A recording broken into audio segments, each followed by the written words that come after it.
This episode of the Pickleball Show with Curtis Reese is brought to you in part by Gavin Fight of Resolute RE, the commercial real estate experts. Resolute RE is helping to bring more pickleball courts to the Lone Star State with free market analysis, site selection, and lease negotiations for your next pickleball center or restaurant or retail store. You name it, we can help. Ready to elevate your game? Visit the link in the episode description to learn more. I really am serious. I am nervous. You're not nervous, are you? I don't know what I'm in for, so. Me neither. Why not? This is the oldest stuff in the world, but I'm going to get it replaced.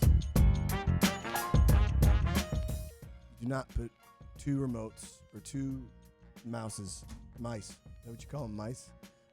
One's remote, one's plugs in. I'm going to go straight to me.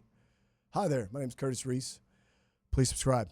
It helps. I know I'm being needy, but I don't care. Just subscribe to Spotify, YouTube, Amazon, Apple, all the other stuff. And I might get a signed autograph for this guy I got with me right here. He came out of the blue. He's from Jersey. Is that right? New York. Pardon me. See, I told you I'm nervous. And he was referred by Gustavo Gonzalez. Goncalves. Damn it. Anyway, let's get to it. Well, let's talk with Bob Considine. Here he is. Boom. Hi, Bob. How are you? Doing good. How are you? I'm doing good. Well, welcome to the show here. We got you on here. Brought you in Dallas. You just flew in, I think, today. Or when did you fly in? Came in last night. All right. Came in last night, and I got a phone call, and I was like, it's like the bat phone. Google's like, hey, you need to get this guy on. Yeah, you kind of sprung it on me, too. You didn't tell me I was doing this, so. Good. I'm coming in a little raw. No way. Well, let's get with the way of pickleball, paddle, tennis, whatever you want to do for the show here. We're going to get started. Tell us what you do, please, Bob. What you're doing here in Texas? Well, I'm the owner of paddleball.com, and we specialize in all paddle sports, platform tennis, padel, pickleball, beach tennis, pop tennis, paddleball. So we cover every single paddle sport. What company is it you have? Paddlepro.com. Paddlepro.com. And why are you in Texas here? Guga changed jobs. He says, you got to come down and see Pickleball Kingdom. Oh, so he's here for Pickleball Kingdom. He says you got to come down and see what's going on at Pickleball Kingdom. So I booked a flight, and Google wants to see me. I'm on my way. I got $1,000 that says he wouldn't have come if he knew he was coming in here, right? He didn't tell me about this. So. See, this he kind of says tomorrow you're going here, and then we were at Pickleball Kingdom. He handed me my car. He handed me the keys. He's like, here's the address. Go. I love it, man. So why isn't he here? He quit. He didn't come today. Is he working? He has meetings this afternoon. So. Whatever. He's in trouble with us. All right, so let's keep going down here. What I want to talk about now is what got you into pickleball? Paddle? Did you have a specific one you like? Just tell us what's going on. We started in a sport called platform tennis. Invented in 1928. It's one of the oldest paddle sports around, but it's primarily in the Northeast. What does it consist of for our listeners? I've only had one person already that does it.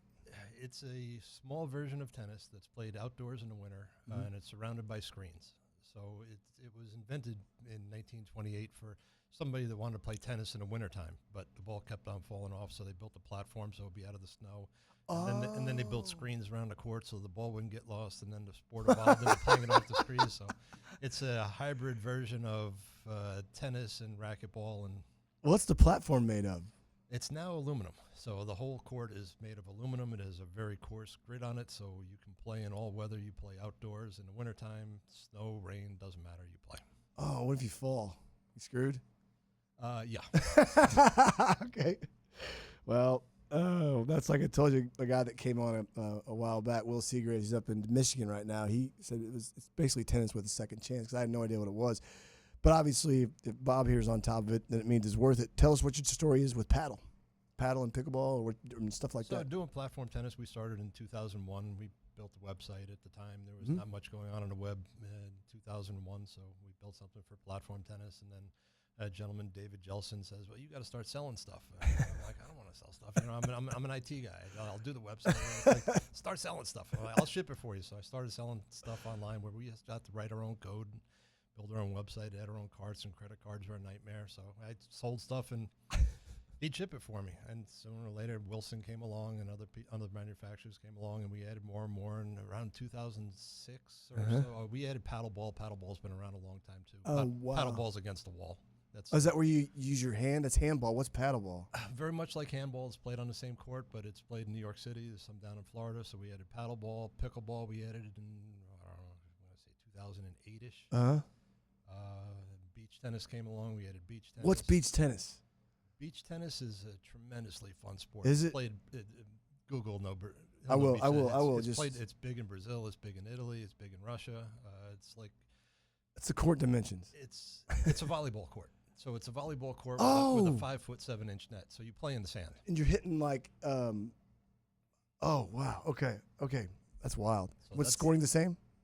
No, you'll play. It'll be rally scoring. So they play to 15. You play. It's played out in California right now. It's played in Long Beach, New York. It's played down in Miami, but smaller. Well, tell me about your link to the country. Where else all you're doing? What do you have favorite states? Do you that Favorite Paddle Pro states? goes to? Not favorite, but is there one where you send a lot of stuff to? We're primarily in the Northeast. Northeast? The New York, New Jersey, Connecticut do a good bit of business in the Chicago area. There's any northern suburban area we're well known in. Cleveland, Pittsburgh, Cleveland rocks, huh? Boston, all those type northern suburban areas. So there's something that I want to talk with Mr. Considine. Considine. Yes. Thank goodness, I'm so bad at first impressions. Considine. Okay, so I want to know your take on the pickleball equipment and tennis equipment, and you obviously you're well versed in it. And again, thanks for coming on. And he's got an amazing brain, and he's an amazing man what he's doing. But tell us kind of what you see in the outside looking in. And it's just an objective statement, so don't get upset, people. You're going to get me in a lot of trouble. No, I'm not. I don't want to talk about pickleball equipment. Well, come on, man. It's pickleball. Do you see what that's called right there? Okay. Whatever, man. We're going to have some fun. Go. So it's tough. We cover so many racket sports, and there's so much performance in the sports, and sports comes down to the way balls come off of paddles. Mm-hmm. So to have this performance, you need to have the ball be absorbed into a paddle. Tennis players, I love talking to tennis players because they understand how the strings affect how the ball's absorbed and comes off. So you can string a racket loosely and have a lot of trampoline. You can use a thin gauge wire and get a lot of spin. You can string it very tightly and have a lot of control. There's so much performance, miles and miles of performance in tennis. Mm-hmm. In pickleball, we're dealing with a hard paddle and a hard ball. There's very little compression. So the degree of differences is very, very small. And another thing is the rules really don't allow for very much performance. Wow. We're limited by power. We're limited spin. So once you max out those certain things, we're now talking about the way things are made, not really the performance of them. Oh, wow.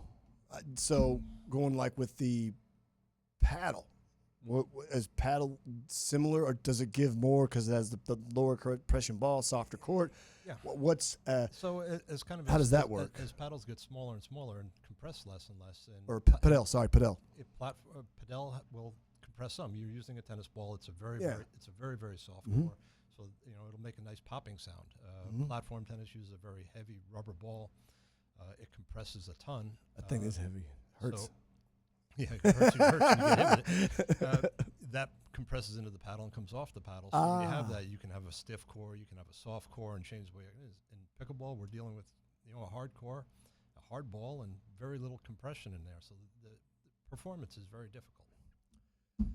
So let's talk about the power. Do you believe like power? Do you think that's how do you have the two work together as a 2-lane road instead of one lane road both ways? How do you make the touch, the feel, the comfort, and the power come together?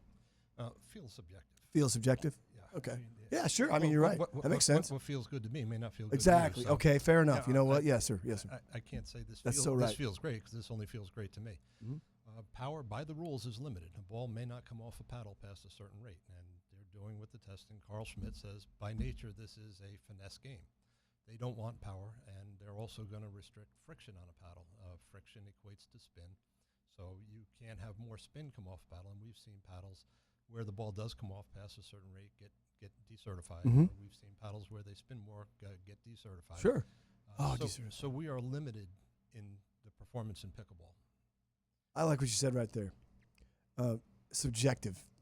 It's subjective to the player, and that is a good point. I mean, duh. But kudos to you. I mean that. saying that we are limited by our power in the sport. You're right. I never thought about that. That's crazy. I mean, I just love hearing. Just want to get guys like this on here, or excuse me, individuals like this in the industry who we know are passionate. And the guy that referred him is, I felt the same way about him, and he was obviously right. Whatever, he's a good guy. But what do you got going on right now? As far as how can you relate out of all three of the sports? There's tennis, padel, pickleball, platform. Can we put platform and tennis in the same category? Then we put in the same category. Are we talking about growth of these games? Well, I'm talking about how would you tier them with regards to the equipment they have? Which one do you feel is more specific, that could be relied on more in the sport than the other? Like, say, is it more for tennis than it is pickleball? Well, the more compression you have. Okay. So if you're playing with a tennis ball and tennis strings, you can change the ball's going to compress a lot. So there's a lot that goes on. Yes, sir. And the strings, the way you string a racket as a tennis player, Yes. You string a racket very tight, you're going to have a lot of control. You string it loosely, there's going to be a lot of trampoline. People will, trampoline effect. People will call that power. So the less compression that you have and the less regeneration there is, the less performance there is. So tennis absolutely has the most. You can change so many different variables in a racket. It can play very differently just by the way you string it. Padel, platform tennis, to a lesser degree, will have lesser degrees of performance. And then, pickleball is very hard. Who are the higher maintenance type?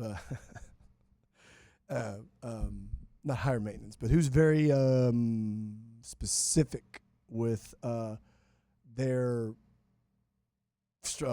frames, paddles? Is it more tennis, or is it paddle, or is there a switch? Which one's more than the other? Oh my God! So I love it. Tennis players know what they like. Yes, sir. Okay, they play tennis. They want this type of frame. A player wants this type of frame. A club player needs another type of frame. They may learn about the strings. May play around. The tennis players, there's a lot going on. Paddle players, padel players, they're a close second. They know that they want a heavier. They want a softer or harder core. They know what they want. Pickleball players, they're all over the map. Yeah, and are you here to simplify the process? Is Paddle Pro here to help you with that? Yeah, I'd love to. Again, when performance is limited, it's tough. The marketing is unlimited. That's true. The marketing we hear is the most powerful paddle, the most spin paddle. These things are limited by the rules, but the marketing's not. So I talk about construction, how things are made, rather than the performance aspect of them, because there's not a lot you can do once you get into the better paddles. I never thought about that. So do like a lot of paddles. I know they have the grit. Okay, what would you say there's three things? Tennis, it's strings. You can get thinner gauge. You can get different hybrids and all that, and thinner, all that stuff. But for paddles, and are they called rackets in padel? No, they paddle. Okay. How do you wear a paddle out in padel or in pickleball? What's a year? What do you think? What do you think might be a ballpark life, so people can kind of figure when they look for a new paddle from paddlepro.com. Woo! In pickleball. In pickleball, tennis, or padel? Well, tennis, your strings will break. 90, yeah. You string those a lot, so it's easy. It's easy in tennis. Your racket will say, "Yep, done. Get me strong." Platform tennis, there's a heavy grid on it, and they also have a foam core. So we tell people if they're playing 2 or 3 times a week, you need about a paddle a year. Paddle a year, okay. Padel's similar. They also have a foam core and holes in the paddle. These things do wear down. Really? The cores break down, so if you're playing 2 to 3 times a week, a paddle a year to maintain that equipment. Pickleball, you just don't know right now. Still kind of feeling it out. Well, you do. I mean, there's certain things. Painted paddles, have a texture that's sanded texture that's painted into them. You don't want those to be smooth. Okay. You're going to lose any kind of spin or performance on those. Is there like a top 3 or is there like a top 5 tennis or top 3? Let's do 3. Let's do 3 tennis frames, padel paddles, and pickleball paddles. I'm not going to give you. Okay, fair enough. I'm not going to give you my friend. That'll get me in trouble with All right, fine. I won't do that. Let's talk footwear. That's big stuff. I want to know that because that's important. Seriously, let's talk about footwear. For the pickleball person, this is so important. They come in, they buy a paddle, and they come in wearing running shoes, walking shoes, or hokas, and they want to go out and play. This crap. They're going to roll their ankles. They're too soft. You need a stiff, stable shoe. We call them court shoes. I don't care if court shoes. I don't care if it's a pickleball shoe, the tennis shoe. It needs to be stiff. It needs to be stable. It needs to be durable. They're built for a purpose. Do not wear your running shoes to play. But it makes me run slower, whatever. But these are so comfortable, and I can tell walking up bat. Somebody comes into the shop and they're wearing these big cushy sole shoes with too much. The hookahs. The hookahs. I'm like, this shoe is meant to be stable. Yeah. It's meant to prevent you from rolling over. This is meant to wear slowly. Yeah. Do not wear those running shoes. Thank you. No kidding. All right. So next thing I want to ask you is for like say people when they listen to this and they will, and they think of Paddle Pro, what would you have like? How would you have people get in touch with you?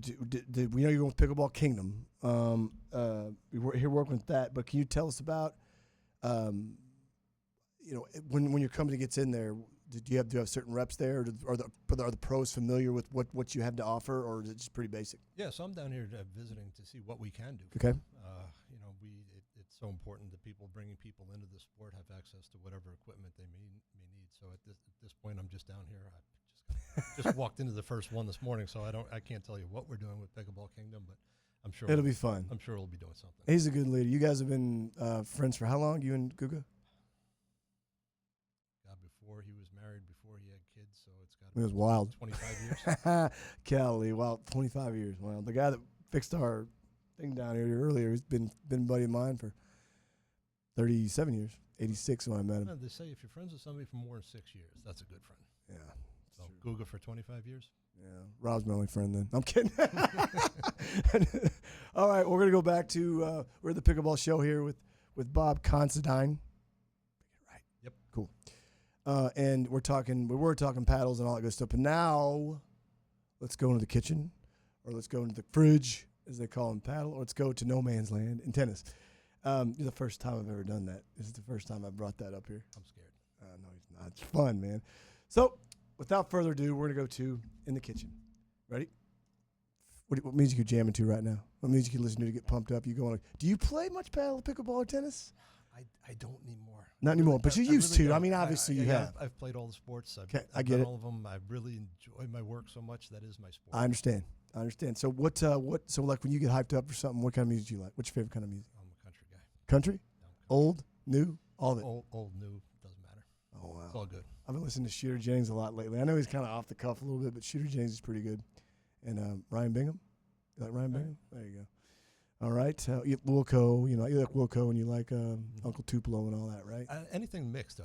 I love this guy. Mixed genres too. You give me a little Kid Rock that mixes many genres together. There you go. It can be really cool. I love it. Favorite movie of all time? I'll say what. Any baseball movie. Any baseball movie. Any baseball movie ever made. Bull Durham. Oh God. How's your wife and my kid meet? There's never been a bad baseball movie made. And then Major League, nice fucking catch, but don't ever do it again. You're still quoting them. I have a friend of ours who says that all good humor is based around movie lines. I mean, let's be honest. I mean, like every other day I have to quote Step Brothers, right? I mean, seriously, you know what I mean? Hey, and I'm one of a triplet, and I got an older brother, and that whole entire thing with the beds, that happened. It collapsed. My brother Derek built it. It collapsed on Colin. He was like 6'6". He works for the government. He works up in Maryland. But all right, so favorite, got a pet? Pets? I got pets. Lots of pets, dogs, cats. My fiance is a veterinarian. Oh, nice. So we have lots of wild animals. Do you have birds? Around. She takes in birds, squirrels, mice. We have 2 dogs. Oh. We have a dingo and a chihuahua. What are their names? Ace and Mira. Nice. Ace and Mira, huh? Favorite, what's something about you that, no, that's the next one, sorry. I messed that up. What is do you have any favorite sports teams? Favorite sports teams? I'm a New York guy, so it's everything from New York. Sorry. All of it? No, I'm sorry. I'm a big Yankee fan. Nothing wrong with that. Sorry to come down here to Dallas. No, man, there's a lot of people down here like that stuff. That like them. All right, so let's go to this fun. This is right here is where guests ask you. I'll ask you what's something fun about you, unique, and you can tell us something funny, or people are like, wow, that's really weird, like something that people would think that don't know about you. Like I'll start like while you're sitting there thinking. I am addicted to sweet and sour chicken. For real. You know what that is? You know what that is? I'll eat that like breakfast, lunch, and dinner. It's really weird, isn't it? But we've had some people on who go to Walmart 2 in the morning and people watch. Totally normal.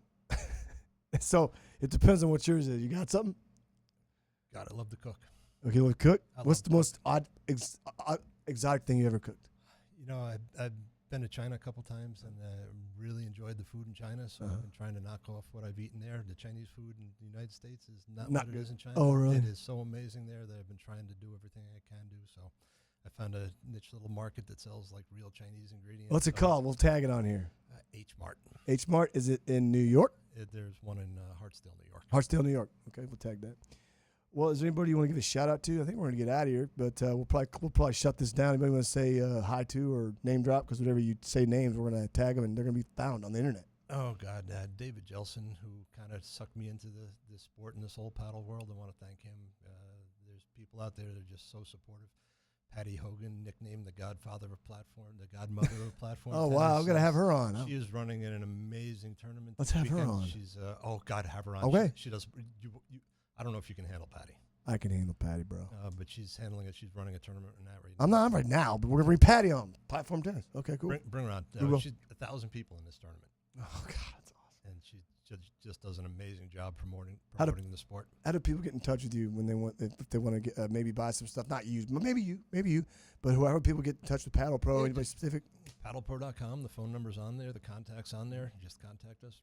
Paddlepro.com. There you go. You can find us on whatever you buy. You can find us on Amazon. You can find us on Walmart. Find us on Target. Whatever channels you Pickleball shop Kingdom. on. We're everywhere. Yeah, soon to be in Pickleball Kingdom. Well, I'm Curtis. I can be reached at curtis@reachbracketsports.com or on the World Wide Web. That's really all we got. I got to tell you, he wasn't as goofy, he's not as mean as you said he was. What do you think about that? Nice. I know, I'm awesome, aren't I? He's nice. Oh, it's fun. He said that wasn't too bad. How am I supposed to take that? I didn't really know what was going to happen. Well, I just recorded.